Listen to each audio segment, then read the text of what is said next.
Pessoal, então hoje nós vamos fazer duas classes de fármacos usados no tratamento da alergia. Uma delas também são anti-inflamatórios, mas diferentes dos anti-inflamatórios que a gente já estudou, esses aqui são os anti-inflamatórios esteroidais. A gente vai ver que há diferença em relação aos não esteroidais, e diferença de estrutura, diferença de potência, por isso que são enquadrados em classes distintas. Os não esteroidais são agrupados aqui, né, como inibidores de COX, e os esteroidais num outro grupo, porque também o mecanismo deles é diferente. São fármacos usados em inflamações mais graves e também em processos alérgicos. A gente vai ver que as alergias também são tratadas, especialmente na fase inicial, aguda, com fármacos antihistamínicos. Então, vamos lá. Deixa eu aceitar esse aluno que entrou para a gente começar.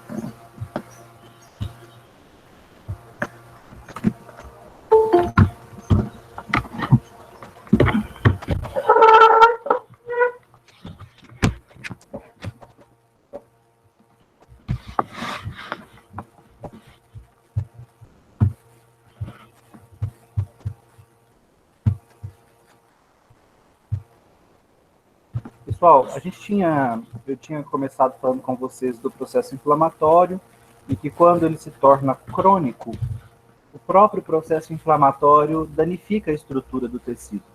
Ele começa a promover uma produção excessiva de matriz extracelular e vai gerando uma fibrose. E essa fibrose pode, inclusive, evoluir para uma cirrose, que é quando a estrutura do tecido fica danificada. Aquele tecido muscular, articular, ele não vai performar como no passado, depois de uma inflamação crônica. Ele já não guarda as mesmas estruturas do passado, agora ele tem uma faixa de tecido cicatricial, fibroso, que vai prejudicar, né, o desempenho, a função desse tecido no futuro. Por isso que a inflamação crônica tem que ser contida. Algumas doenças inflamatórias podem provocar processos inflamatórios muito graves. No caso do lúpus, por exemplo, né, uma doença autoimune que ataca o nosso próprio tecido conjuntivo. Então causa muita dor e uma série de problemas na pele, porque o processo inflamatório gerado pelo lúpus, ele vai se espalhando pelo organismo, né, já que é um ataque ao tecido conjuntivo, que é um tecido de ligação, né, um tecido de preenchimento da grande maioria dos nossos órgãos. Os anti-inflamatórios esteroidais são agrupados neste grupo, gente, por quê? Porque eles são derivados do colesterol. O colesterol é uma molécula esteroidal. Como assim, professora? Uma classe de fármacos é derivada do colesterol. Vamos contar essa história aqui para vocês. Quando os cientistas estavam estudando o nosso corpo, eles descobriram que quando nós estávamos com muitos ferimentos, muitas lesões, muitos machucados no corpo, o nosso corpo produzia um hormônio com propriedades anti-inflamatórias. Foi-se pesquisar que hormônio era esse, investigar a estrutura dele e chegamos ao cortisol. Então, o cortisol é um hormônio com propriedades anti-inflamatórias que o nosso próprio corpo produz na glândula suprarrenal. Então, sofri um acidente, me machuquei todo, estou com vários pontos, né, de lesão tecidual, de inflamação, a minha glândula suprarrenal aumenta a produção de cortisol, porque ele tem propriedades de conter o processo inflamatório. Então, é um hormônio anti-inflamatório. Produzido a partir do colesterol. E a gente diz que o cortisol é um hormônio esteroidal, porque ele é produzido a partir do colesterol, que também é uma molécula esteroidal. O que significa a gente falar que uma molécula é um esteroide? Nada mais, nada menos que ela tem esses 4 anéis aqui, ó, A, B, C e D. Essa estrutura central é o núcleo esteroidal. Toda molécula que tiver essa estrutura central vai ser enquadrada no grupo dos esteroides. Então, o cortisol tem essa estrutura? Tem. Todos os hormônios produzidos a partir do colesterol guardam essa estrutura base. Por isso que eles continuam sendo chamados de hormônios esteroidais. Eu vou mostrar alguns para vocês agora.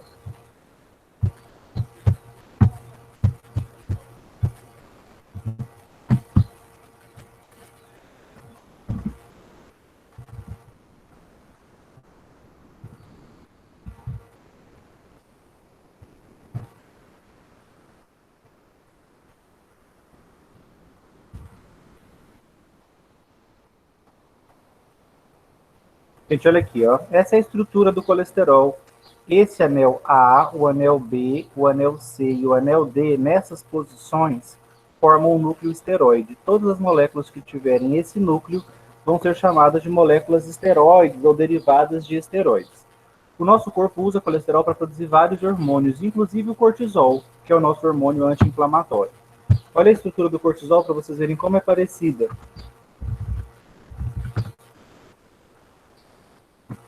Esse é o cortisol, ó, anel A, anel B, anel C e anel D. Essa é uma estrutura que a glândula suprarrenal gera a partir das moléculas de colesterol. Então, para vocês verem, né, que o colesterol também é usado para produzir outros hormônios importantes, ó, o hormônio masculinizante do corpo, a testosterona, é também derivado do colesterol, só que ela é produzida pelos homens nas células de Leydig, nos testículos. Olha a estrutura do colesterol, olha da testosterona, desculpe. Olha aqui o anel esteroidal de novo. O corpo feminino também usa colesterol para produzir o hormônio feminino, o beta-estradiol. Olha a estrutura do beta-estradiol, o hormônio feminilizante. Estão aqui, ó, os 4 anéis. Tudo isso, gente, para ficar claro para vocês, que o nosso corpo usa colesterol para produzir hormônios.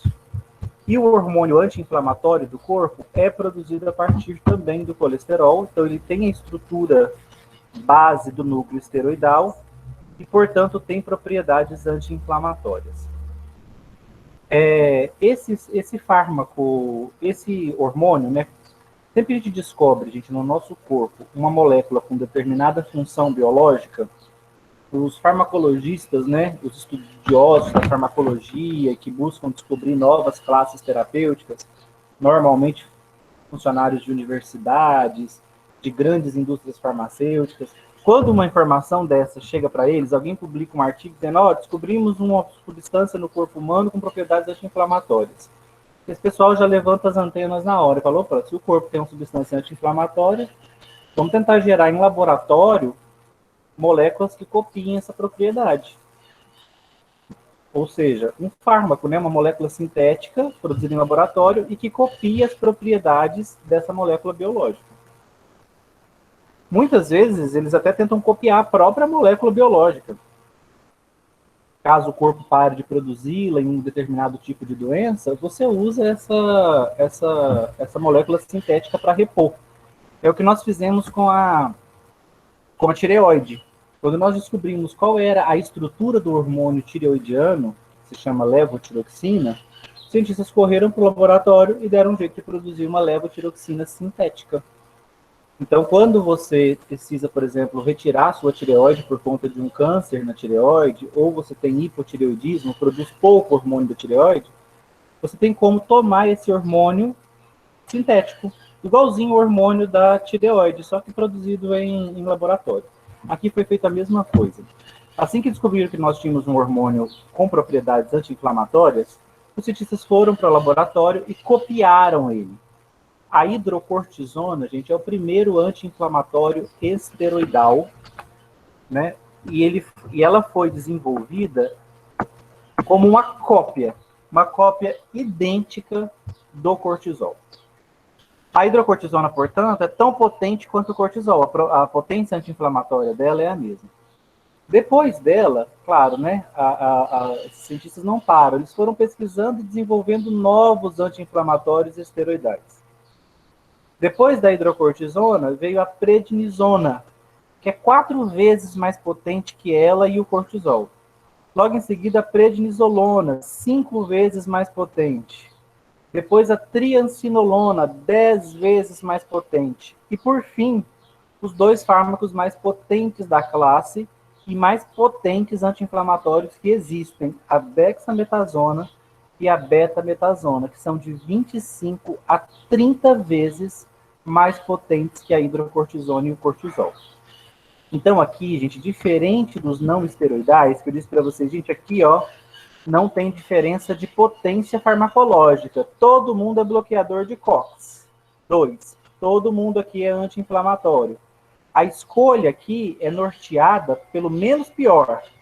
Lembra? Celecoxib pode estar envolvido com problemas cardiovasculares, nimesulida tem uma toxicidade significativa para o tecido hepático. Esses aqui são bloqueadores preferenciais de COX-1, então eles podem provocar um perfil mais intenso de efeitos adversos no estômago e na coagulação sanguínea. Então, a escolha aqui é do menos ruim, porque diferença de potência, de fato, não tem. Não posso falar que o ibuprofeno é mais potente que o diclofenaco, que é mais potente que o meloxicam. Não, eles são anti-inflamatórios com eficácias semelhantes. O que os diferencia é a segurança. Aqui é diferente, gente. Aqui é uma diferença clara de potência, tá? Num problema inflamatório grave, eu posso recorrer ao uso de anti-inflamatórios mais potentes. Talvez vocês tenham acompanhado que a dexametasona está sendo usada com sucesso em pacientes graves com a Covid-19, aqueles já internados em UTIs. Ou seja, né, uma doença inflamatória grave, que é a Covid, para ela, acabamos precisando usar, né, um anti-inflamatório potente.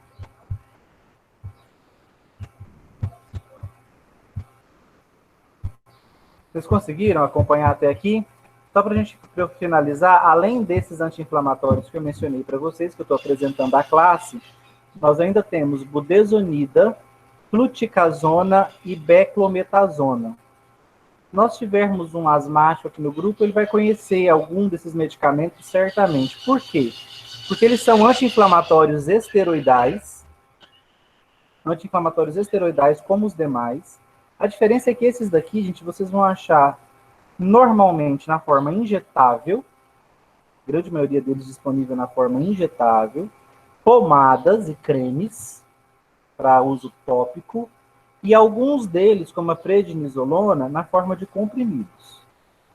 Mas é mais usual vocês verem eles como injetáveis ou como pomadas, e eventualmente comprimidos.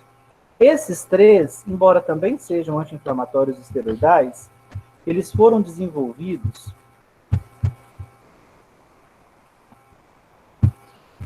esses três últimos, a budesonida, a fluticasona e a beclometasona, eles foram desenvolvidos para tratar inflamações nas vias aéreas, nariz, mucosa nasal, seios da face, árvore respiratória, brônquios, bronquíolos.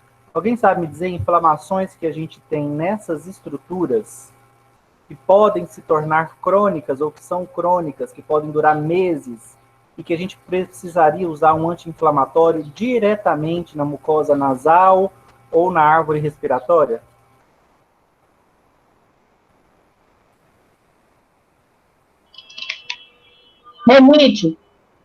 Rinite, né? Rinite, sinusite na árvore respiratória superior e na inferior a bronquite e a asma. São quadros inflamatórios da árvore respiratória superior ou inferior. A asma e a bronquite são doenças crônicas, então pode acompanhar o indivíduo por anos. A rinite e a sinusite são quadros inflamatórios também que podem durar meses. Então, por isso, gente, os cientistas acabaram desenvolvendo anti-inflamatórios esteroidais que a gente conseguia formular em aerosol, ou seja, anti-inflamatórios que a gente conseguia dispersar em um gás. Por quê? Qual que era a vantagem disso? Dessa forma, a gente consegue aplicar eles direto na árvore respiratória.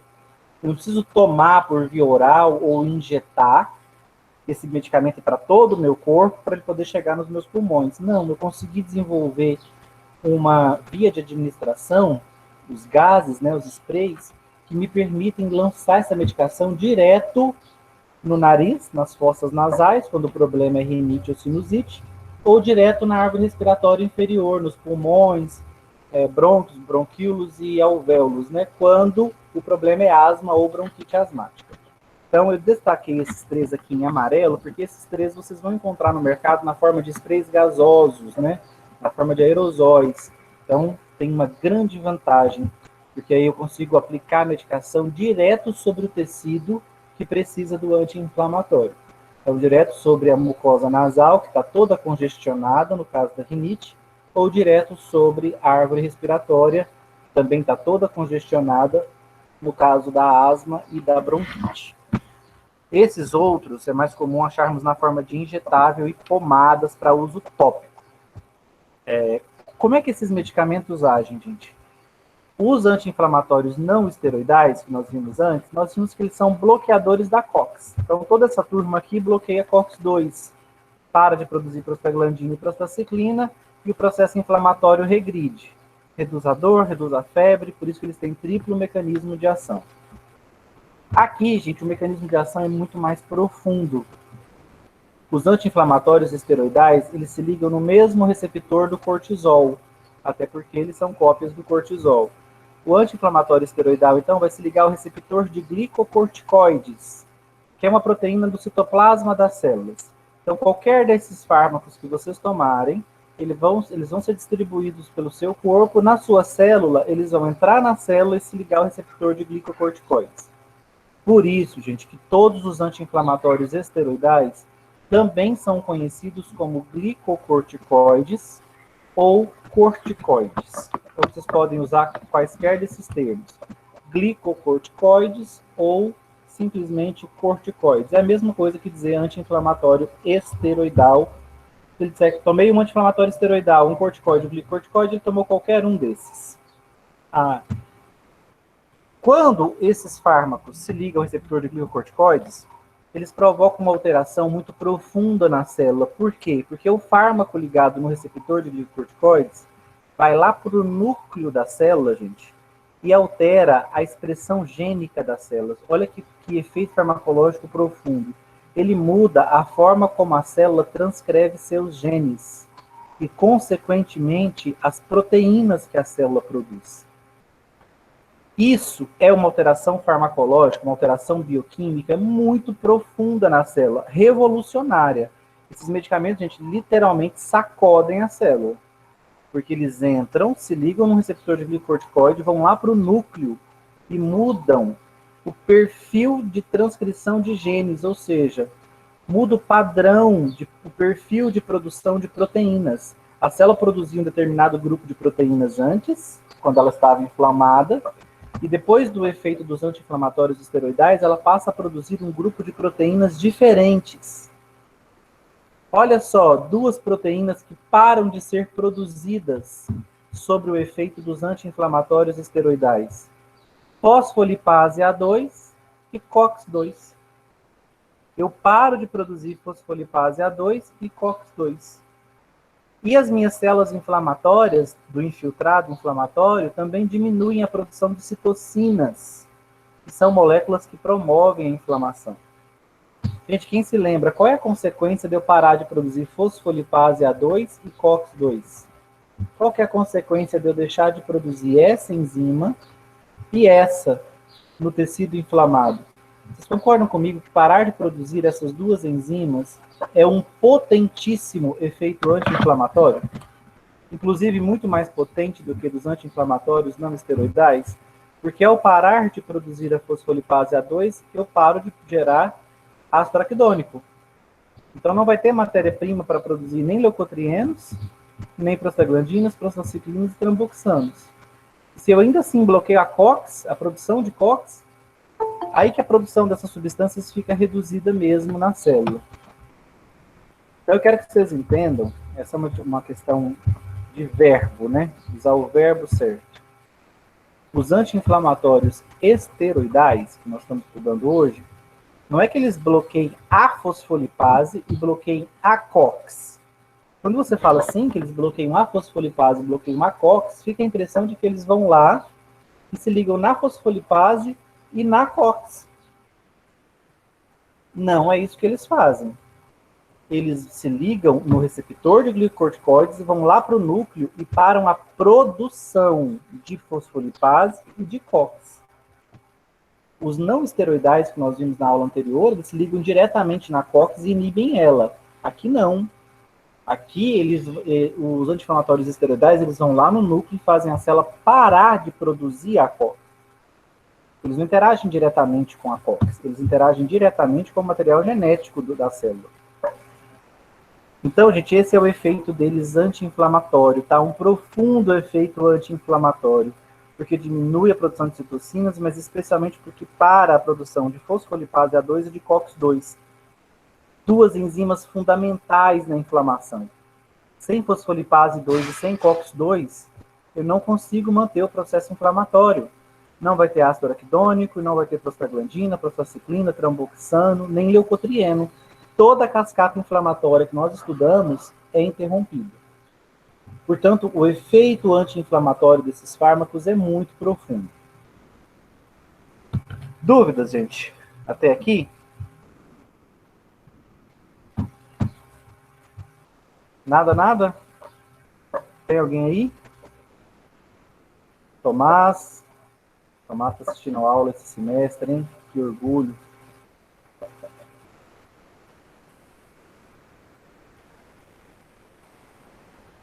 Larissa, tá de boa? Lemuel. Então, vamos lá. Acabei de dizer para vocês, então, que nós temos uma classe de anti-inflamatórios muito poderosos. Alguns deles, inclusive, podem ser aplicados diretamente na árvore respiratória, superior e inferior. Eles vão ganhando potência à medida que novos fármacos vão sendo descobertos, e o mais potente, na teoria, seria a betametasona, que eu vou encontrar em farmácias, especialmente em pomadas e na forma de injetáveis. São poderosos anti-inflamatórios porque mexem muito profundamente com a bioquímica da célula. Eles mudam o padrão de proteínas que a célula produz. Então, pensa o seguinte, a célula inflamada, ela está bombando a produção de fosfolipase A2 e COX-2. Ela está produzindo em grande quantidade essas proteínas. Depois que o anti-inflamatório age sobre essa célula, ela para de produzir fosfolipase e COX-2. Então, muda a quantidade dessas enzimas presentes na célula. Agora eu vou falar uma curiosidade para vocês. O efeito desses fármacos é tão poderoso que vai além da simples inibição da inflamação. Se usados cronicamente, especialmente em doses mais altas, eles podem conseguir um efeito mais profundo do que simplesmente bloquear a inflamação. Eles podem agir como imunossupressores. O que é um fármaco imunossupressor? É uma medicação que é capaz de promover esses dois efeitos aqui, ó. Eles reduzem o estado de ativação das células imunológicas, ou seja, suas células de defesa ficam menos responsivas, e mais que isso, gente, eles são capazes de diminuir a quantidade de células de defesa no corpo. As células de defesa são chamadas de leucócitos, né? Vocês sabem, existem inúmeros leucócitos no corpo, né? Macrófago, mastócito, eosinófilo, neutrófilo, linfócito B, linfócito T. Essas células são todas leucócitos, células de defesa. O uso crônico desses medicamentos aqui pode reduzir a quantidade de células de defesa no nosso corpo. Esse é um efeito que a gente vai chamar de imunossupressor, porque ele está debilitando o nosso sistema imunológico, está deixando nossas células de defesa menos ativas e em menor número. E aí eu pergunto para vocês, isso é bom ou ruim? Justifique sua resposta.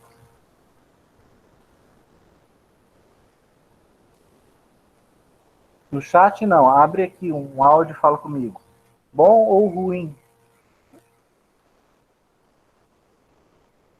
Vocês ficariam confortáveis tomando uma medicação dessa daqui cronicamente, em dose alta, sabendo que o estado de ativação e o número de leucócitos do seu corpo está diminuindo? Eu acho que é péssimo. Por quê? Porque você vai estar mais suscetível a outras doenças, né? Já que a sua imunidade vai abaixar. Sim. E poucos outros medicamentos vão fazer efeito em outras doenças. Isso, o grande problema do uso dessas medicações, gente, inclusive está aqui, ó, entre as reações adversas medicamentosas que eu listei, tem uma aqui escrito infecções oportunistas. Sempre que eu abaixo a minha imunidade, gente, eu fico suscetível a desenvolver infecções oportunistas. doenças infecciosas, provocadas por parasitas como fungos, vírus, vermes, bactérias, que eu não teria se o meu sistema imunológico estivesse competente. Mas se ele estiver debilitado, se ele estiver imunossuprimido, essas doenças podem surgir no meu organismo. Então, olha só que loucura, estou fazendo tratamento para determinada doença e acabo conseguindo outras por conta de uma depressão do meu sistema imunológico. Aí você deve estar se perguntando, professor, sim, então eu nunca posso usar esses fármacos em dose alta e por muito tempo. Eu vou dizer para vocês que usa sim. Eu queria que vocês pensassem numa situação clínica em que eu usaria esses fármacos justamente para deprimir o meu sistema imunológico. Eu usaria eles não buscando efeito anti-inflamatório, mas mais que isso, buscando justamente deprimir o meu sistema imunológico. Fala, professor, loucura, como assim? Tem duas situações clínicas, pelo menos, em que eu vou usar essa classe de fármacos justamente com esse objetivo, debilitar o sistema imunológico do meu paciente.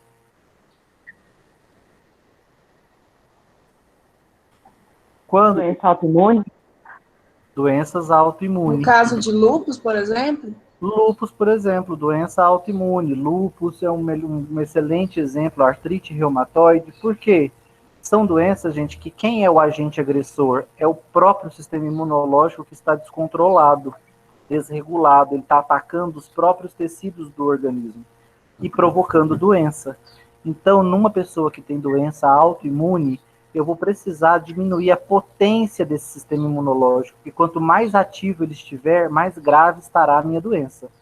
Quanto mais meu sistema imunológico estiver poderosamente ativado, mais artrite reumatoide, mais lúpus, mais intensas essas doenças estarão.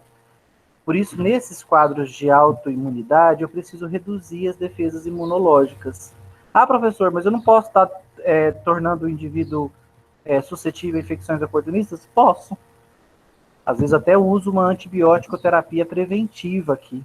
Eu já sei que eu estou diminuindo a imunidade do meu paciente, então eu posso entrar com um antibiótico de prevenção, já que eu sei que ele está suscetível a infecções, uma vez que a imunidade dele está reduzida. Mas eu não posso prescindir de diminuir essa imunidade, gente, senão a doença autoimune vai debilitar demais o meu paciente, pode até matá-lo. Qual que é a segunda situação clínica em que eu posso querer imunossuprimir o meu paciente? Transfusão de órgãos, Bruce. Transplante, né? Transplante de órgãos. O transplante de órgãos é um exemplo. Por quê? Porque quando eu faço um transplante, eu estou recebendo uma estrutura de um outro organismo, né? De um outro ser humano. Normalmente, né? Quando eu faço esse transplante, o meu sistema imunológico pode atacar essa estrutura, esse rim novo, essa córnea nova, porque ele sabe que aquilo ali não é uma estrutura própria, é uma estrutura estranha. E nosso sistema imunológico, ao atacar esse órgão transplantado, ele gera rejeição. Então, quando a gente fala rejeição de órgão, o que é a rejeição de órgãos? É o nosso sistema imunológico atacando o tecido que nós recebemos durante o transplante. Então, nesses casos do transplante, ter um sistema imunológico mais enfraquecido durante o período ali do transplante é interessante para que as chances de rejeitar esse órgão fiquem menores. Mas nesses dois casos, eu estou deixando o meu paciente exposto a infecções oportunistas, aumentando as chances dele ter essas infecções? Estou. Tá? Quem usa anti-inflamatórios esteroidais cronicamente sabe que as infecções oportunistas acontecem. Tá? Elas acontecem e são uma reação adversa com a qual a gente precisa lidar.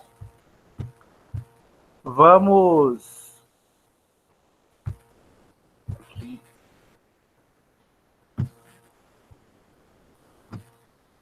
Vou contar uma historinha para vocês. Ó. Não sei se algum de vocês já foi asmático, alguns eu sei que tem filhos, né? Não sei se tem filho asmático, mas a criança asmática, muitas vezes ela usa aquela bombinha, né? Aquele aspersor do medicamento, durante muitos anos, né? Porque a asma é uma doença crônica, especialmente comum na infância. Então ele está sempre lançando na boca dele esses anti-inflamatórios. Fala, professor, mas o objetivo é que vá para o pulmão. Tá, o objetivo é que vá para o pulmão, mas boa parte da dose fica na boca.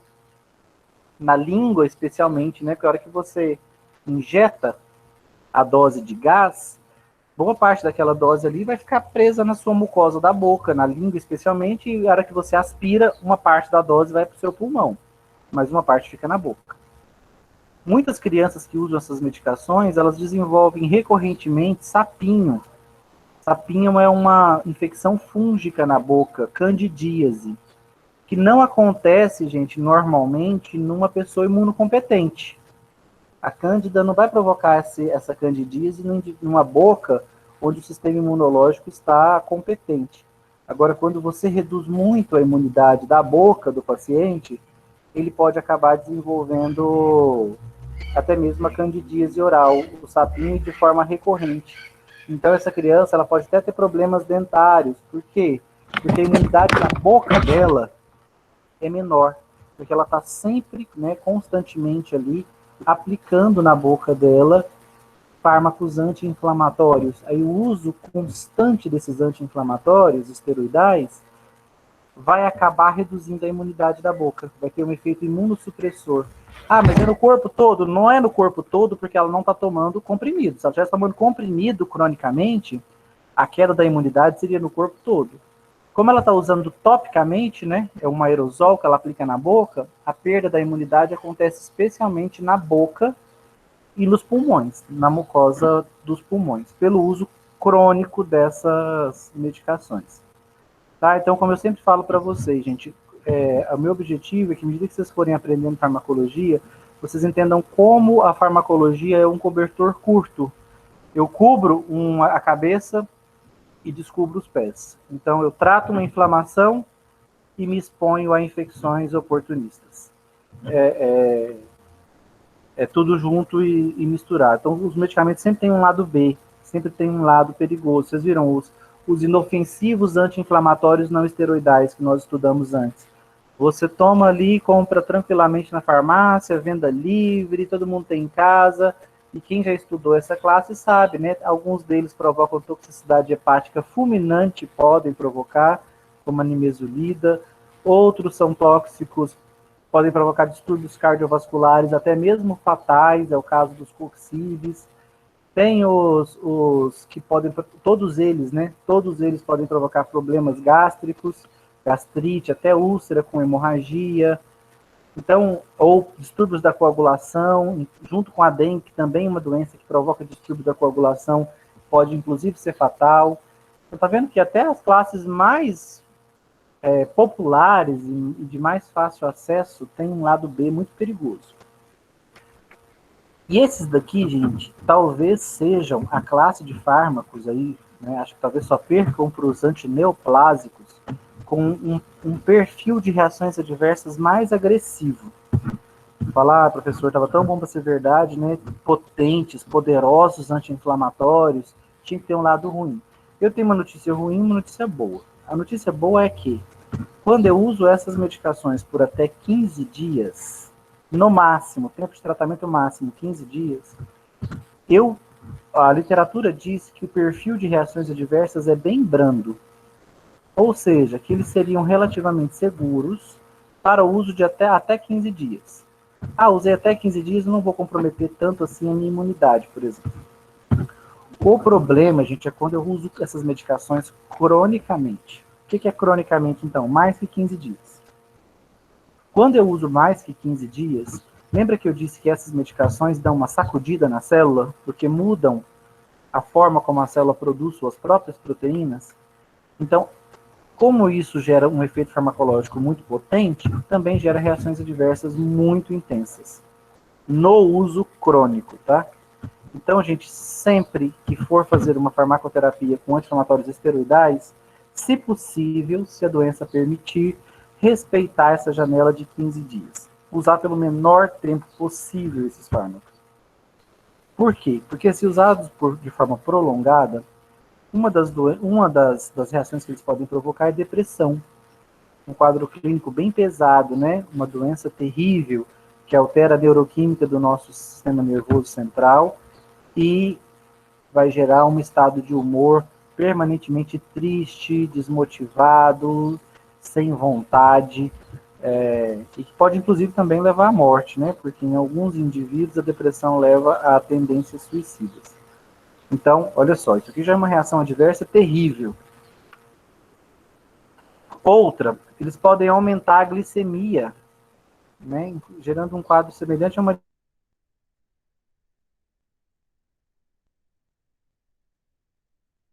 diabetes medicamentosa.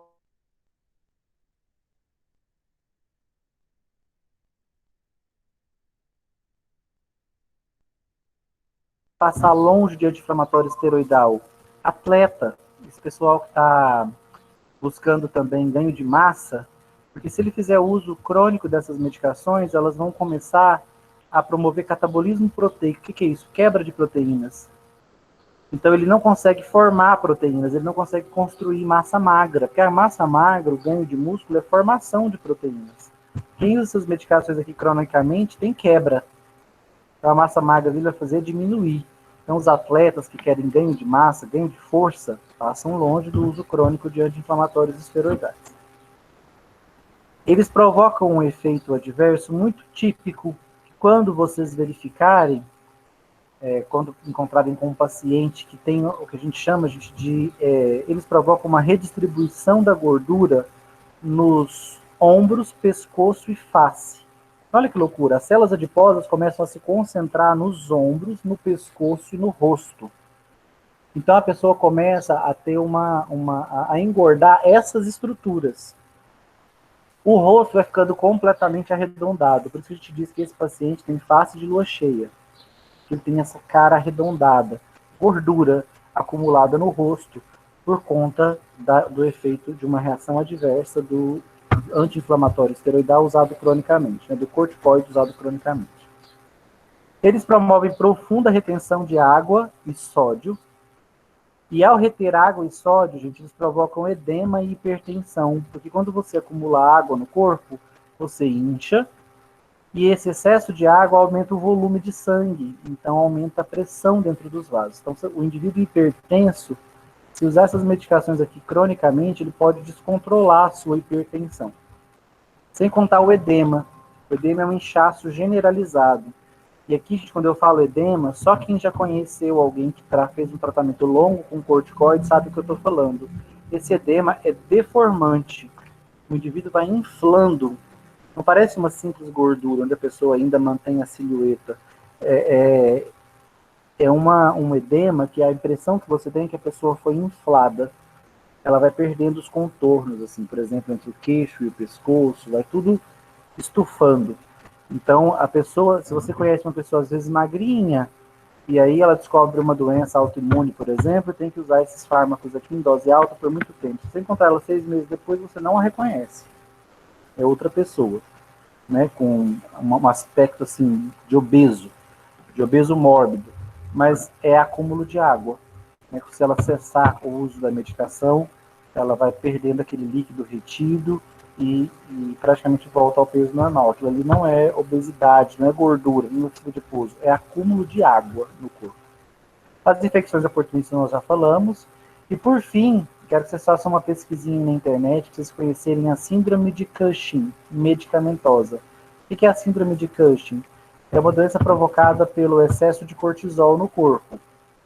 Quando a gente toma os anti-inflamatórios esteroidais em excesso, como eles são parecidos com o cortisol, a gente tem uma síndrome de Cushing medicamentosa. Essa, gente, é a mais grave reação adversa medicamentosa relacionada ao uso de corticoides, porque é fatal, tá? Síndrome de Cushing é um quadro fatal. Então, quando eu uso essas medicações em altas dosagens e desenvolvo a síndrome de Cushing, eu acabo evoluindo para o óbito, tá? Posso evoluir para o óbito. É uma síndrome fatal. Depois pesquisem síndrome de Cushing medicamentosa, para vocês verem os sintomas. Então, eu devo sempre ser conservador na dose dessas medicações aqui, no tempo de tratamento, porque além delas terem efeitos adversos bastante graves, reações adversas bastante graves, uma delas é inclusive fatal, a síndrome de Cushing. Não que a depressão não possa ser, né, porque pode induzir tendências suicidas, E não que as infecções oportunistas também não possam ser, porque podem gerar aí uma septicemia, uma falência de órgãos e levar à morte.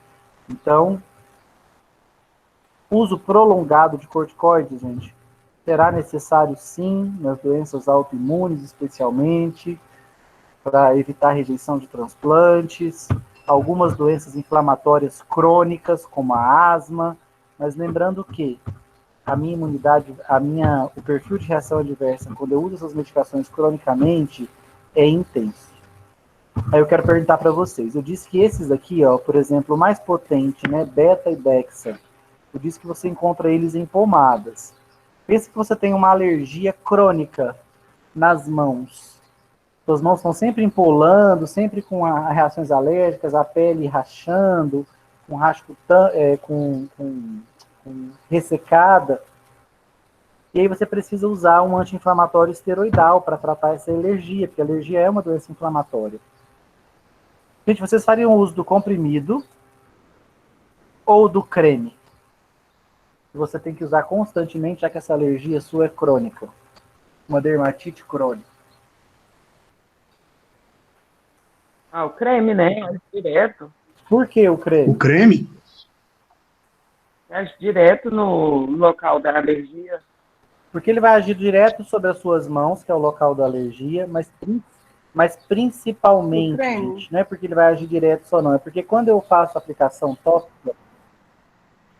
Porque é mais rápida nem a rapidez, é porque o meu objetivo é que essa medicação só haja ali no local, nas mãos. Se eu uso o comprimido, ele vai se espalhar para todos os meus tecidos. Vai lá para o meu cérebro provocar depressão, porque eu vou usar cronicamente. Ele vai lá para os meus músculos atrapalhar a síntese de proteínas. Ele vai lá para os meus rins atrapalhar a minha reabsorção de sódio e água. Ele vai lá para o meu sistema imunológico prejudicar a multiplicação das minhas células imunes.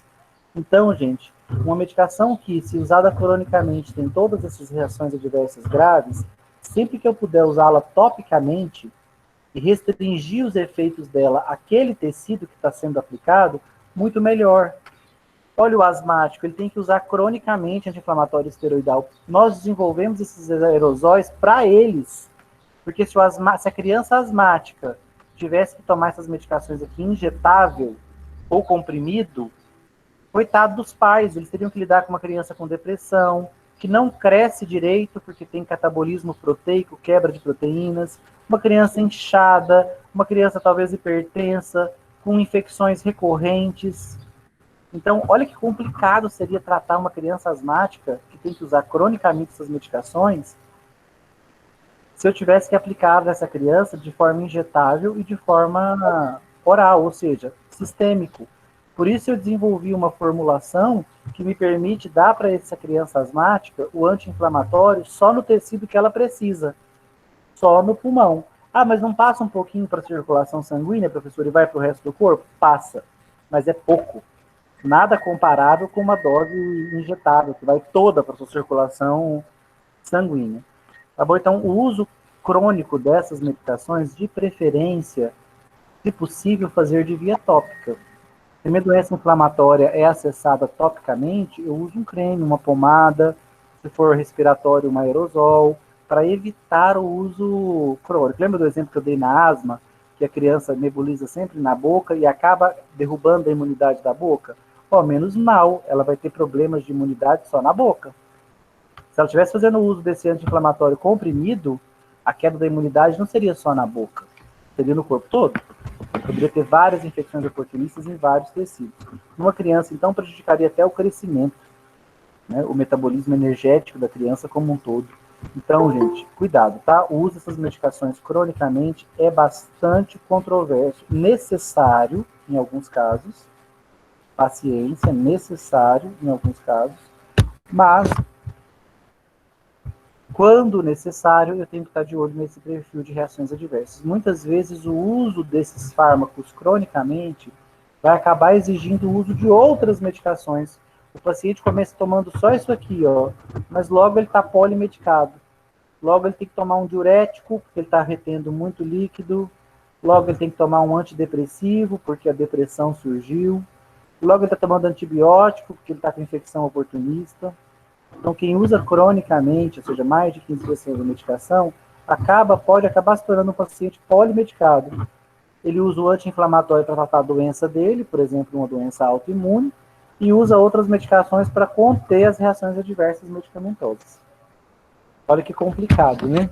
Mas é o que nós temos para fazer com pacientes que têm doenças que demandam o uso de anti-inflamatórios esteroidais por longos períodos.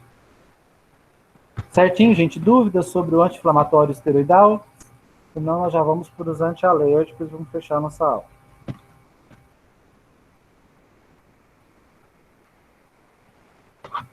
Não, não?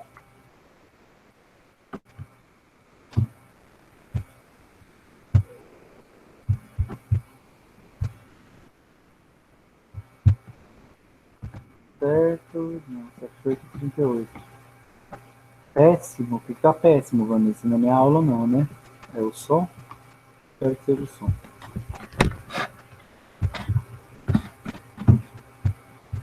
Acho que péssimo é provocar imunossupressão, né? Tô brincando, eu sei o que é. Você não faria esse desgosto de falar que é minha aula. Ó, então vamos para antialérgico, para a gente terminar a nossa aula. Antialérgico é gostosinho de estudar porque é fácil demais. Os antialérgicos, gente, existem em duas gerações de fármacos, uma geração mais antiga e uma geração mais moderna. Fármacos muito populares e que vocês certamente já usaram em algum momento da vida. Aí, por exemplo, uma prometazina, que é um antialérgico de primeira geração. Né? O medicamento de marca é famoso, o primeiro medicamento, né, é o Fenergan. A dexclorfeniramina, também muito popular. O medicamento de marca é o Polaramine, né, o mais conhecido, mas tem vários outros. A meclizina, que é o Meclin, a hidroxizina, que é o Ixizine, que quem filho usa muito para criança que tem rinite, sinusite. Loratadina, desloratadina, são de segunda geração, são fármacos mais modernos, junto com a cetirizina, a fexofenadina. Na primeira geração tem ainda o dimemidrinato, famoso, que vocês conhecem como Dramin, que é uma marca muito famosa também, que muita gente aí já usou. Hoje nós vamos entender o que faz desses medicamentos antialérgicos. Primeiro vamos entender a alergia, né? Nós temos algumas alergias respiratórias, como a gente falou, né? A rinite, a sinusite, a bronquite, a própria asma, que é uma doença alérgica crônica. Nas vias respiratórias, as doenças alérgicas ganham uma particularidade, porque quando você inflama, alergia é inflamação, gente. Quando você inflama pulmão, nariz e brônquios, bronquíolos, você tem uma complicação que você só tem no pulmão, falta de ar. Você bloqueia o fluxo de ar. O pulmão é o único órgão por onde ar é conduzido dentro de tubos, né? Então, a inflamação no pulmão tem essa particularidade, que ela nos sufoca, nos deixa sem ar, porque enche de secreção a árvore respiratória, ela vai ficando cada vez mais obstruída, e a gente tem a famosa falta de ar, que no asmático pode ser fatal, né? Na crise grave de asma pode ser fatal. Nós até perdemos, né, uma escritora brasileira, a Fernanda Young, bastante famosa, que faleceu numa crise de asma, né, numa fazenda, possivelmente ela estava sem a medicação adequada para reverter a crise asmática, mas morreu por obstrução do fluxo de ar nos pulmões, né, enche de secreção e para o ar. Nos demais tecidos, gente, o processo inflamatório, eu vou chamar de urticárias. Urticárias são processos inflamatórios da pele, né, das mucosas, que tem uma característica muito clara. Quando é que eu sei que um ponto da minha pele está tendo uma urticária, gente? Está tendo uma reação de natureza alérgica. O que indica para mim? O que eu sinto? Coceira, mancha. De cara, eu vejo uma mancha vermelha, né? Um vergão. Essa mancha vermelha, esse vergão, ele vai crescendo, vai ficando cada vez maior, porque ele está havendo inchaço. Então, uma característica da urticária é o eczema, né? Os vergões, a pele inchada, vermelha naquele ponto. Uma outra característica, além do eczema e do edema, né? Do inchaço e do vergão, é que coça muito, coça desesperadoramente, né? Um ponto alérgico, ele tem uma coceira ali que vai te deixando aflito. A alergia, gente, ela pode ficar localizada ou ela pode ir se espalhando. Mas ela é essencialmente um processo alérgico. Ela é um processo inflamatório. Lembra que, olha só, quando você olha para um ponto alérgico, ele está inchado, vermelho, normalmente ele não está dolorido, no lugar da dor ele tem coceira. Tá vendo que a inflamação clássica lá, né, que o quente, vermelho, inchado e dolorido. Aqui é mais ou menos a mesma coisa. Quente, vermelho, inchado, só que em vez de dolorido, eu tenho coceira. Então, os sinais da alergia são distintos, mas são distintos em um ponto, né? Mas normalmente são muito parecidos com os sinais inflamatórios, ó. Então, tem calor, tem rubor, tem tumor, que é o edema, mas ao invés da dor, tem prurido, tem coceira. Então, essas são as características de um processo alérgico, que na sua base é também inflamatório. Por que é inflamatório, gente? Porque no processo alérgico, essas alergias cutâneas, o alérgico, essa célula dele aqui, ó, o mastócito, tem uma alteração genética. O mastócito do alérgico, ele é hiperresponsivo. O que isso significa? Ele é sensível demais. Ou seja, ele degranula, ele libera o seu conteúdo, como, por exemplo, especialmente histamina, bradicimina, que são substâncias pró-inflamatórias, e quando ele libera o seu conteúdo em resposta a alérgenos, ele está liberando essa histamina, a histamina promove vasodilatação. Vasodilatação tem que rimar na cabeça de vocês com qual frase, gente? Quando eu tenho vasodilatação no tecido, o que vai acontecer com ele? Qual o processo que ele inicia?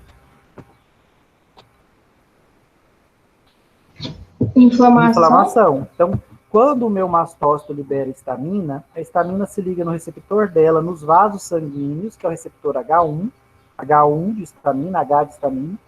Então, a histamina liberada, ela liga nos receptores H1 nos vasos e promove vasodilatação. Então, a inflamação começa, ó, edema, vermelhidão, a inflamação começou. A histamina liberada pelo mastócito também se liga no receptor H1 que tem no nervo sensitivo, naquele tecido. Quando a histamina se liga no receptor H1 no nervo, ela irrita a terminação nervosa e eu começo a sentir uma coceira muito intensa. Então, gente, quem é a grande protagonista do processo alérgico? Quem é que está promovendo vasodilatação e coceira? A histamina. De forma aguda, a histamina. Então, quem é que está começando o meu processo inflamatório na alergia? A histamina. Por isso, se eu quiser tratar a alergia, os efeitos de qual molécula que eu preciso bloquear? A histamina, né? E para bloquear a histamina, gente, eu preciso de um agonista de histamina ou de um antagonista de histamina? Vamos ver se vocês... De um antagonista, gente. Por isso que os antialérgicos para tratar as alergias são antagonistas da histamina no receptor H1, no vaso sanguíneo e no nervo. Ou seja, os antialérgicos são fármacos que se ligam no receptor H1, no nervo, e não deixam a histamina se ligar. Por isso eles acabam com a coceira. E eles também se ligam no receptor H1 do vaso e não deixam a histamina ligar. Por isso eles revertem a vasodilatação. Basta tomar um antialérgico e você percebe que a coceira vai desaparecendo, a vermelhidão, o inchaço vão desaparecendo. Por quê? Porque a histamina não está conseguindo mais vasodilatar e nem irritar o nervo. Porque o receptor H1 está bloqueado pelo antagonista antihistamínico, pelo antagonista da histamina, o fármaco antihistamínico. Todos esses fármacos são antagonistas da histamina. Todos eles são antihistamínicos. Se eu tomar prometazina, dimenhidrinato ou loratadina, qualquer um deles vai se ligar no receptor H1 do nervo e no receptor H1 do vaso. E não vão deixar a histamina se ligar. Com isso, eles impedem a vasodilatação e a coceira. Efeito antialérgico. Ser antialérgico, então, gente, é ser antihistamínico. Tá bom? Antihistamínico no receptor H1. Não deixar a histamina ligar no H1 do nervo e nem do vaso sanguíneo. Vou falar um pouquinho sobre a alergia agora, só para a gente depois voltar nos fármacos. Vocês conseguiriam me dizer qual que é a diferença desse processo alérgico aqui para esse processo inflamatório aqui, ó? Olha a fase aguda da inflamação. Na fase aguda da inflamação, eu também falei para vocês que ela é provocada porque o mastócito libera histamina, bradicimina e PAF, mas que especialmente histamina promovia vasodilatação. Então, na fase aguda, é o mastócito provocando inflamação. Na fase crônica, vai ser a produção de PGE e PGI, né? Porque daí a cascata do ácido araquidônico já foi ativada, já começou. Qual que é a diferença de um processo inflamatório clássico para um processo inflamatório alérgico? Vamos ver quem vai conseguir chegar nessa resposta. Seria porque no clássico tem que ter a lesão? Perfeito. O clássico, gente, o tecido inflamou por quê? Porque ele sofreu lesão. Então, minha gengiva está aqui, ó, nada inflamada. Mas se eu machuco a minha gengiva, promovo uma lesão, ela inflama. Então, esse é um processo inflamatório comum, né? Sempre que um tecido sofre lesão, o nosso corpo opõe uma resposta inflamatória para buscar o reparo, por cicatrização ou por regeneração. No caso da alergia, a gente não houve lesão. Qual é o problema do alérgico? É esse cara aqui, ó, um mastócito muito sensível. Ele degranula, liberando histamina e iniciando um processo inflamatório, só que é um processo inflamatório falso. E qual que é o objetivo da inflamação? Não é promover reparo após o dano tecidual? Aqui não teve dano. Ah, professor, como assim? Não teve dano? Não. Esse mastócito responde a qualquer coisa. O mastócito do pulmão do asmático, se ele sai de um ambiente quente e entra numa sala com ar-condicionado, o mastócito dele degranula. Porque o ar, a temperatura do ar mudou. Uma criança asmática começa a correr, brincar com os amigos, a atividade física faz o mastócito dele degranular e ele tem uma liberação de histamina nos pulmões. Inicia um processo inflamatório. Falso, gente. Exercício físico lesiona os pulmões? Ar frio do ar-condicionado lesiona os pulmões? Não, não teve lesão. Mas o mastócito degranulou do mesmo jeito e liberou histamina. Ele iniciou um processo inflamatório porque ele promoveu vasodilatação, só que não tem lesão para ser restaurada. Outros alérgenos que degranulam um mastócito de um alérgico. Grão de pólen, gente. Um alérgico, se ele senta embaixo de uma árvore e começa a inalar grão de pólen, é totalmente inofensivo. O ar que eu estou respirando, que vocês estão respirando, está cheio de grão de pólen, de esporo de fungo. Nenhum de nós está tendo uma crise respiratória agora. O asmático dele estaria tendo.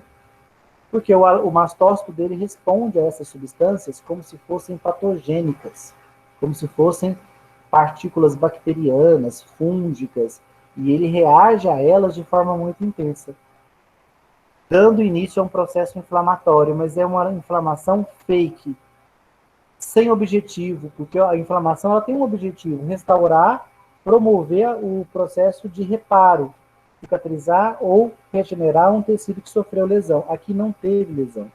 Então aqui o problema acaba sendo o próprio processo inflamatório, porque ele é desnecessário. Quem é que está promovendo esse processo inflamatório de forma aguda?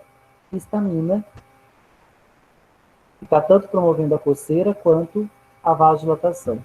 Por isso, gente, a alergia eu trato com anti-histamínico.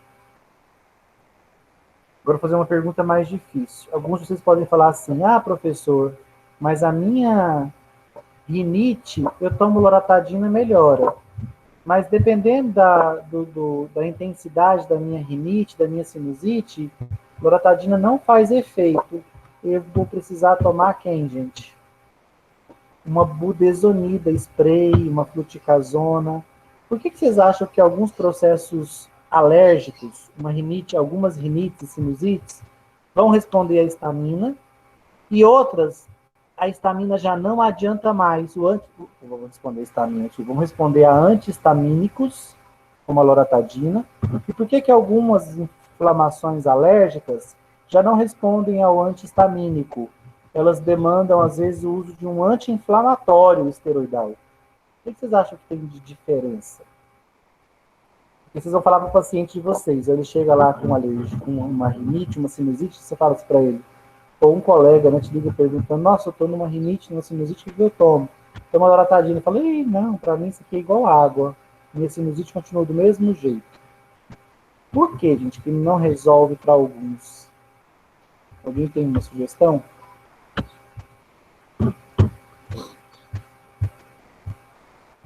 Porque a dosagem é pouca, a quantidade? Não, não é uma questão de dose.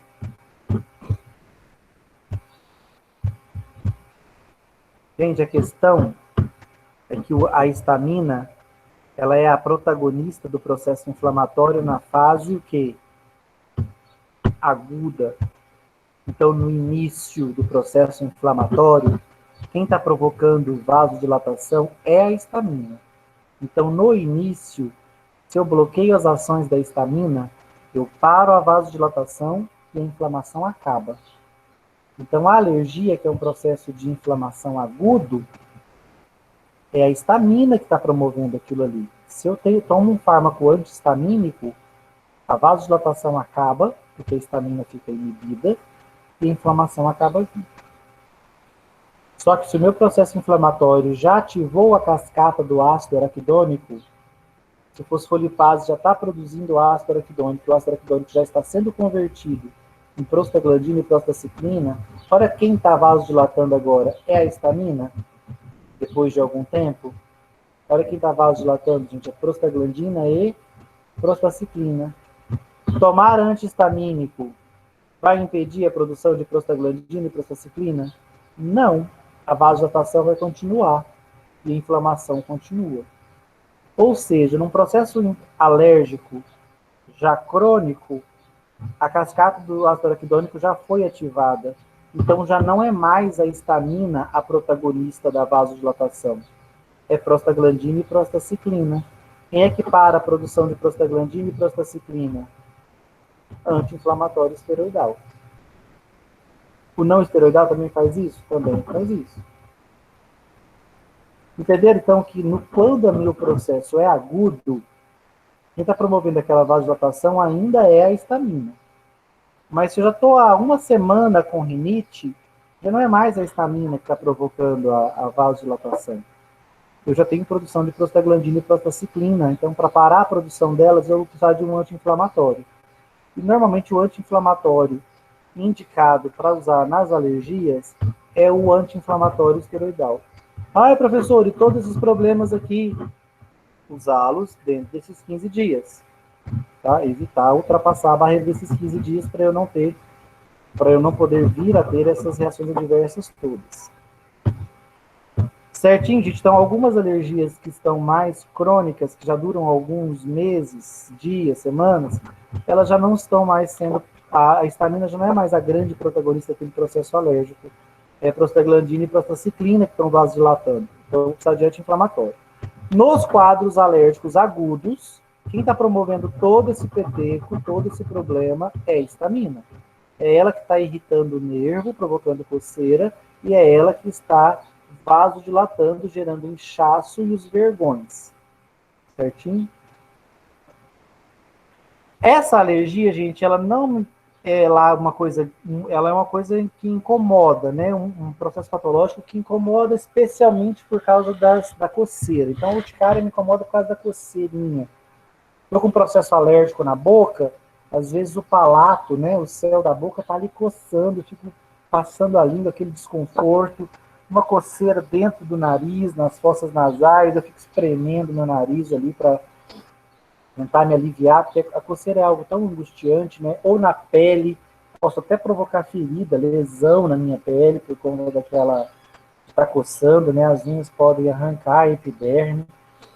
Então, bastante desconfortável. Só que ela não é tão perigosa, a menos que o processo alérgico comece a se espalhar pelo corpo. Ou seja, eu comecei com uma coceirinha aqui na mão, vergão levantou, inchou, coçando, logo eu começo a perceber uns vergões levantando no meu antebraço, logo no meu braço.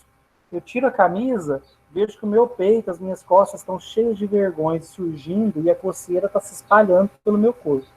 O que está acontecendo, gente?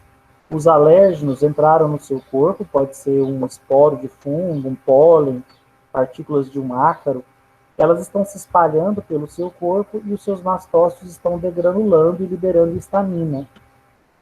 Qual é o grande problema disso, gente? Histamina promove vasodilatação.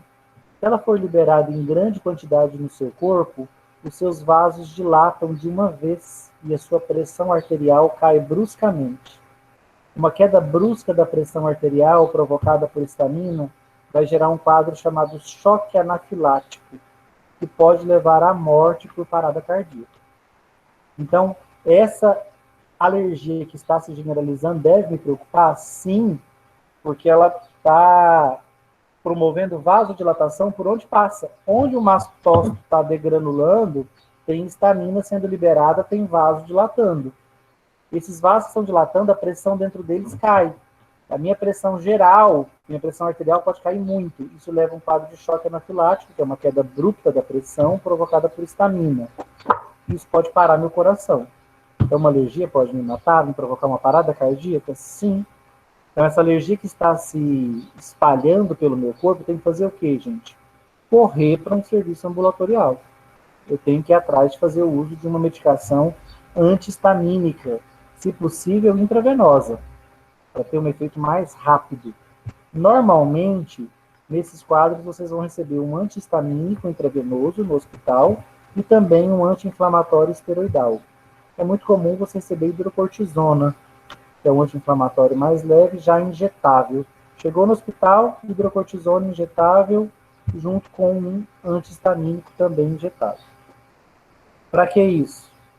Conter os efeitos da histamina, conter esse processo inflamatório que está começando e não deixar haver vasodilatação generalizada, porque se houver, a pressão vai cair e eu vou ter uma parada cardíaca.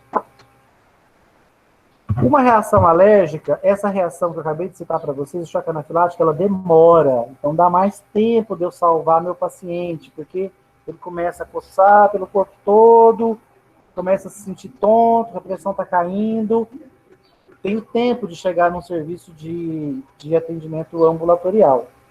Agora, o processo alérgico ele é especialmente perigoso na nossa faringe, gente, na nossa garganta. Por quê? Porque a faringe está em contato com a laringe.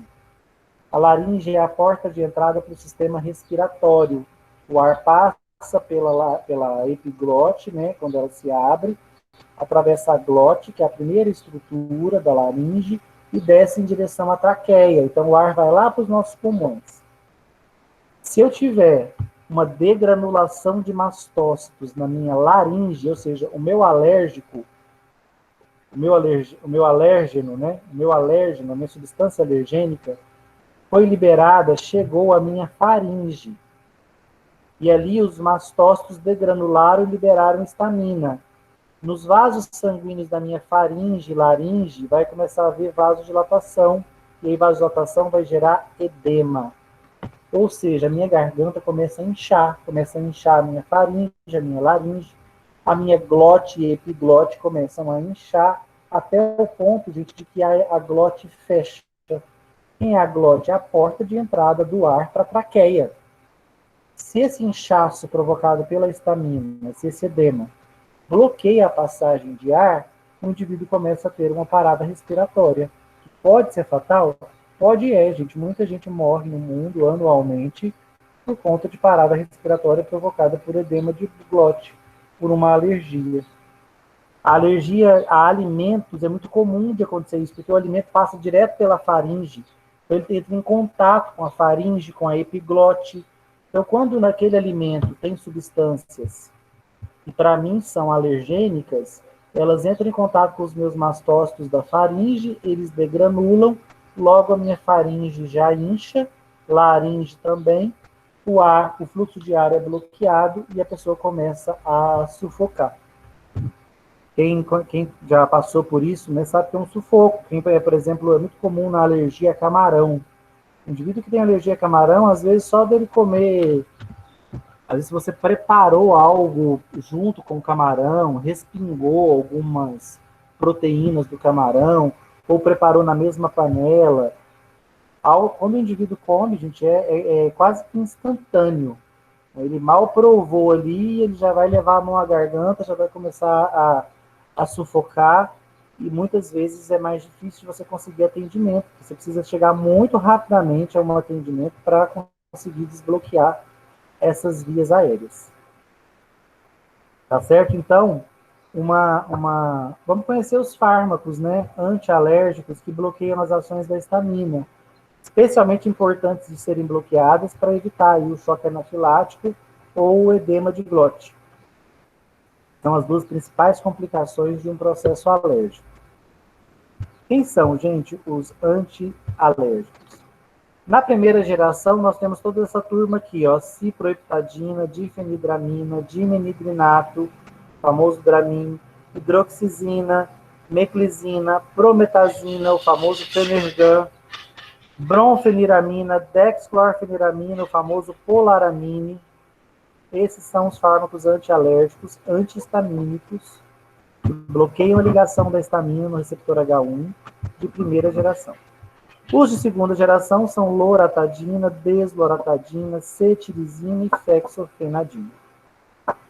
Por que eu tive necessidade de desenvolver uma segunda geração? Porque todos os fármacos de primeira, todos esses aqui, da ciproheptadina, a dexclorfeniramina, eles têm uma característica. Eles são fármacos lipossolúveis, solúveis em lipídios, o que permite que eles, gente, atravessem a barreira hematoencefálica e cheguem no sistema nervoso central. Então, esses fármacos aqui agem no sistema nervoso central. E qual é o problema disso, professor? O sistema nervoso central, a gente também tem histamina. Lá eu também tenho um receptor H1. Quais são os efeitos da histamina no sistema nervoso? Ela me deixa mais atento, mais vigilante. Ó, eu desejo muita histamina para vocês aí na semana de prova. Vocês ficarem mais tempos acordados, mais atentos na hora da leitura das questões, mais tempo acordados para poder estudar. Então, a histamina no sistema nervoso central, ela se liga ao receptor H1 e aumenta a nossa atenção. Ela também tem um outro efeito bacana, ela gera saciedade. Então, quem quer emagrecer, é que se libere histamina no cérebro dele, porque daí se liga no H1 e ele tem sensação de saciedade, ele come menos, ele tem menos fome, quando há liberação de histamina. Só que a histamina tem um efeito negativo no sistema nervoso central, ela provoca náusea e vômito. Se eu liberar histamina nos centros do vômito, ela vai me levar a náusea e vômito. Possivelmente porque ela interfere na liberação de acetilcolina. Mas vamos ficar por aqui pensando que a histamina inicia essa desregulação que vai levar a náusea e vômito. Então vamos lá, gente. Histamina age no meu nervo e age no meu vaso sanguíneo, promovendo a alergia periférica, coceira, lá na minha pele. Mas no sistema nervoso central, se eu liberar histamina, os efeitos são diferentes. Embora lá também tenha o receptor H1, os efeitos da histamina no sistema nervoso central são diminuir a fome, provocar saciedade, me deixar mais acordado e mais atento, e também pode provocar náusea e vômitos. Esses são os efeitos da histamina no sistema nervoso central. Qual será o efeito, gente, dessas medicações de primeira geração, se elas são antihistamínicos e chegam ao sistema nervoso central? Ou seja, elas bloqueiam as ações da histamina, além de bloquear no nervo. além de bloquear no vaso, elas também impedem que a histamina se ligue no H1 no sistema nervoso central. Qual vai ser o efeito delas no sistema nervoso central se elas têm ação oposta da histamina? O que essa classe vai provocar, gente?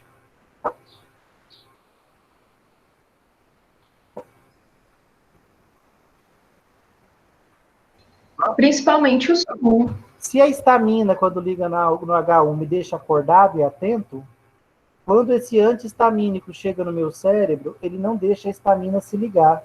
Então, ao invés de eu ficar acordado e atento, eu vou ficar o quê?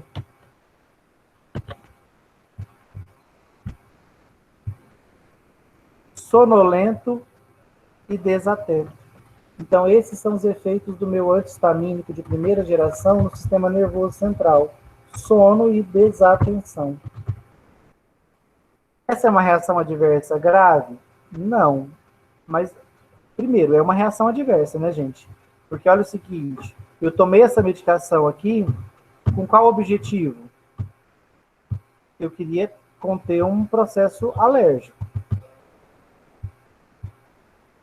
Eu queria conter um processo alérgico, uma alergia no meu pescoço, na minha pele, no meu nariz. Eu não queria que ela agisse no meu cérebro, provocando sono e desatenção. Eu queria que ela inibisse a histamina no nervo e no vaso.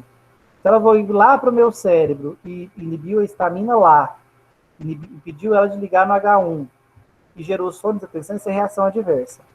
Que pode não ser indesejada num dominguinho chuvoso, que eu estou em casa com uma alergia, vou tomar um antialérgico de primeira geração e ele vai me dar sono.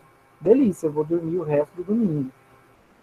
Mas ela é indesejada se eu estou numa semana de prova, se eu estou indo fazer uma viagem e eu sou o motorista, eu vou dirigir. Então, gente, por conta disso, nós geramos uma segunda geração de antialérgicos. Com qual diferença? A segunda geração, não atravessa a barreira hematoencefálica e não tem efeitos centrais. Ou seja, essa segunda geração de fármacos, a loratadina, desloratadina, cetirizina e a fexofenadina, eles são menos lipossolúveis. Eles não atravessam a barreira hematoencefálica e não chegam ao sistema nervoso central. Então, eles não geram sono nem desatenção. Se eu tenho uma crise alérgica na minha semana de prova, então, gente, eu vou de loratadina ou de dexclorfeniramina? Loratadina. Loratadina. Eu não quero sono e desatenção, né? Vou fazer uma viagem, estou super alérgico ao carro, né, ao estofado do carro. Vou de prometazina ou de desloratadina, cetirizina? Desloratadina, cetirizina. Não quero ter sono durante uma viagem, né? Se eu sou o condutor do veículo.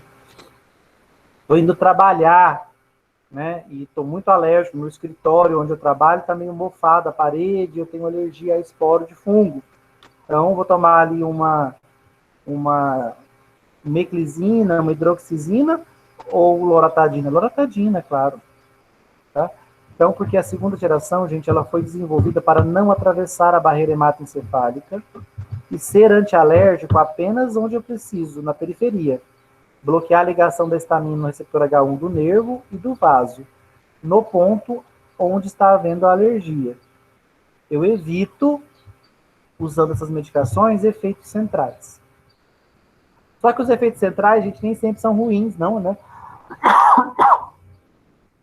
Vocês vão ver muita gente usando o dimenhidrinato, que é um anti-alérgico de primeira geração, um antihistamínico que age no sistema nervoso central. Muita gente usa o dimenhidrinato não pelo efeito farmacológico dele, mas pela reação adversa. Tem muita gente que usa Dramin para dormir. Olha que loucura, está usando o fármaco não pelo efeito farmacológico, mas pela reação adversa. Ele está buscando a reação adversa. Porque também aqui não é uma reação adversa fatal, nem prejudicial, né? É sono. Se eu estou a fim de dormir, eu sei que essa medicação provoca sono, eu tomo ela para induzir o sono. Ah, mas eu não estou tendo nenhuma alergia. Ok, ele não vai ter nenhum efeito antialérgico. Mesmo porque o Dramin, ele tem uma particularidade. Embora seja um antialérgico, ele é um antihistamínico, como todos os demais. Se vocês olharem na bula dele, a indicação dele não é antialérgico. Porque o Dramin, ele está indicado, embora seja, tá? O Dramin é antialérgico. Ele bloqueia a ligação da histamina no H1, no nervo e no vaso. Só que na bula dele, a indicação tá para tratar náusea e vômito. Por quê? Porque ele não é de primeira geração? Ele chega no sistema nervoso central. E aqui, ele impede que a histamina provoque náusea e vômito. Então, ele tem um efeito que a gente chama de antinauseante ou antiemético, porque bloqueia náusea e bloqueia vômito. Antináusea, antivômito. Antinauseante e antiemético. Então, essa é a indicação do Dramin, porque no sistema nervoso central, ele bloqueia as ações da histamina, e no sistema nervoso central, a histamina provoca náusea e vômito. Olha a ciproheptadina, que curioso. Assim como o Dramin, ela também é um antialérgico. Só que vocês não vão ver na bula dela a indicação para alergia. Por quê? Porque a ciproheptadina é usada para provocar fome. Lembra que a histamina dava saciedade? Então, a ciproheptadina bloqueia as ações da histamina no cérebro e me leva a sentir fome. Quem vai ser o paciente para ciproheptadina, então? Especialmente aquela criança que a mãe arranca os cabelos porque a criança não come. Então, ele vai ser um candidato a usar ciproheptadina, porque ela é um antihistamínico de primeira geração, então ela atinge o sistema nervoso central, bloqueia as ações da histamina aqui também, induzindo a sensação de fome. Vocês vão encontrar a ciproheptadina no mercado associada a cobalamida, num medicamento chamado Cobavital. Então, Cobavital é uma associação de ciproheptadina e cobalamida, duas substâncias que atuam para estimular o apetite, para gerar fome. Uma pessoa que está em emagrecimento vai passar longe de ciproheptadina, né? Porque ela está lutando contra a balança e ela não quer esses antialérgicos, porque a primeira geração de antialérgicos aumenta a minha sensação de fome, porque inibe a histamina, e no cérebro a histamina dá saciedade. Então, quem está buscando emagrecer, por exemplo, lutando contra a balança, contra o apetite, ele vai preferir usar uma segunda geração, que não age no sistema nervoso central, porque a primeira age e pode levar à fome. Aumento da fome, né? Aumento da ingestão de alimentos, que pode prejudicar uma dieta. Outra curiosidade também, tá? Quem trabalhar em hospitais aí, não estranhe, às vezes vocês vão ver prometazina sendo indicada para anestesia. Vão dizer assim, mas gente, anestésico? Prometazina, o professor ensinou para mim que era antialérgico, mas olha aqui, ó, ela provoca sono, ela é sedativa. Prometazina é um poderoso sedativo, porque ela é de primeira geração, então no sistema nervoso central ela provoca sono. Então ela é usada em anestesia para ajudar na sedação, o paciente apagar, dormir logo. Então muitas vezes vocês vão ver prometazina como adjuvante, como acessório na anestesia geral. Ela não promove anestesia sozinha, tá? Na anestesia geral, ela ajuda a manter o paciente dormindo, né? Dúvidas, gente, sobre os antialérgicos? Rômulo do céu.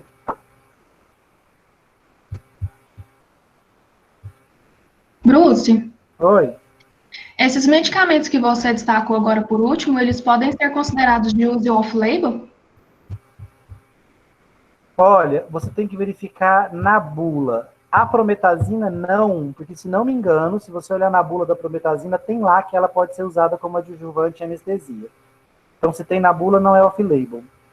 O dimenidrinato, na bula dele tá, o teste clínico que ele fez foi como antináusea e antivômito. Então, na bula dele tem antináusea e antivômito. Se você usar ele para dormir, é uso off-label. Ele é um sedativo? É, mas se você usar ele para dormir, é off-label, porque não está lá na bula dele que ele é uma medicação para dormir.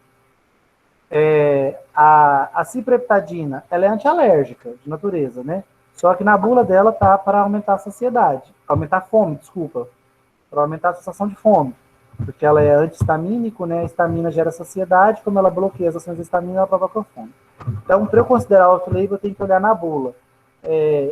O do dimenidrinato não é off-label, porque a bula dele não está escrito que ele é antialérgico, embora a natureza dele seja de antialérgico, né? Ele é um antagonista de histamina. Mas na bula dele está que ele é antináusea, então o uso está correto. E prometazina, ela está como antialérgico na bula, mas se não me engano, tem uso adjuvante em anestesia. Aí se tem na bula, eu não posso falar em off-label. Deixa eu ver se eu acho aqui. que mais tem mesmo? Bula profissional promethazina. Vamos ver se isso daqui é profissional.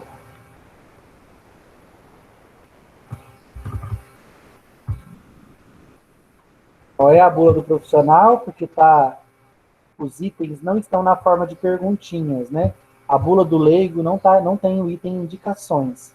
Na bula do leigo vem escrito assim: para que serve esse medicamento? Esse item resultado de eficácia nem existe. Características farmacológicas, vai estar escrito assim na bula do leigo: como age esse medicamento? Então, assim, ela está sempre na forma de perguntas. Aqui não, aqui está como tópicos, né? Vamos ver, ó. Indicado no tratamento sintomático de todos os distúrbios, incluídos no grupo das reações anafiláticas e alérgicas.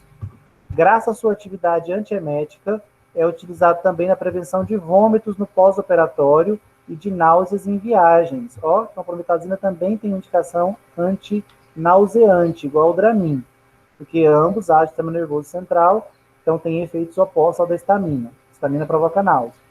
Pode ser utilizado ainda na pré-anestesia e na potencialização de analgésicos, devido à sua ação sedativa. Olha que interessante, né? Promethazina tem triplo uso farmacológico. Ela pode ser usada como um antialérgico, poderoso que ela é. Pode ser usado como adjuvante na anestesia, porque ela age no sistema nervoso central, provoca sono. E também pode ser usada como um antiemético, assim como o Dramin, tá? Essa foi a classe dos antialérgicos, tá, gente? Primeira e segunda geração. Vocês vão ouvir paciente falando: eu tomo loratadina e sinto sono. Aí você pensa: professor mentiu para mim, esse paciente sente sono. Não, gente, lembra que tem aquela resposta idiosincrática, né? Na grande maioria da população, loratadina não provoca sono, não. Em algum indivíduo ou outro, ele pode relatar sono após o uso dessas medicações, mas não é esperado. Na grande maioria da população, esses aqui não provocam sono, esses aqui provocam uma sonolência intensa. Uns mais intensamente que outros, viu? A potência sedativa deles não é a mesma. Promethazina, por exemplo, é um sedativo poderoso, mas nem todos são sedativos tão poderosos. O dimenhidrinato é um potente sedativo também. A grande maioria, eles são bons sedativos. Foi? Gente, eu queria pedir... Mais alguma dúvida? Não, né? Olha, eu queria pedir que vocês deixassem essa semana de prova passar, viu? Deixe para fazer a prova de farmacologia na sexta, que a gente tem aula. Né? Sexta-feira. E aí eu posso estar com vocês no horário para tirar alguma dúvida. Teoricamente, nós professores só devemos estar disponíveis para vocês com dúvidas sobre as questões na hora da aula. Mas se estiver fazendo a prova num horário alternativo aí, e quiser me mandar pergunta, não garanto que eu vou responder na hora, mas talvez eu consiga, se eu estiver online, eu respondo. Para mim não tem problema. Podem mandar. Eu queria pedir que vocês, durante a semana agora, eu vou postar uma aulinha mostrando como é que faz aquelas tabelas farmacológicas, como é que consulta a bula. Vou gravar um videozinho também explicando as questões do estudo dirigido. Vou tentar fazer isso tudo o mais rápido possível. Agora eu elaborei as provas, estou com mais tempo. Então, eu ia pedir para vocês deixarem a prova de farmaco, que é uma prova tensa, uma prova complexa, mais para o final da semana. Não sei se as outras disciplinas tiveram tanto conteúdo quanto nós. Nós tivemos muito conteúdo, né? Apesar de só 4 aulas. Tivemos dinâmica, cinética, anti-inflamatórios e antialérgicos, né? Então, deixa a prova de farmaco para o final de semana, deixa passar essa semana, faz as outras provas, termina seu estudo dirigido com cuidado, e aí vai para a prova. Já vê que você não vai precisar fazer prova em grupo, não precisa nada disso. Você vai ler a prova e vai chegar nas suas alternativas tranquilamente. Mas não façam por agora, não. Deixa essa prova mais para o final de semana, tá bom? Sim, Vanessa, o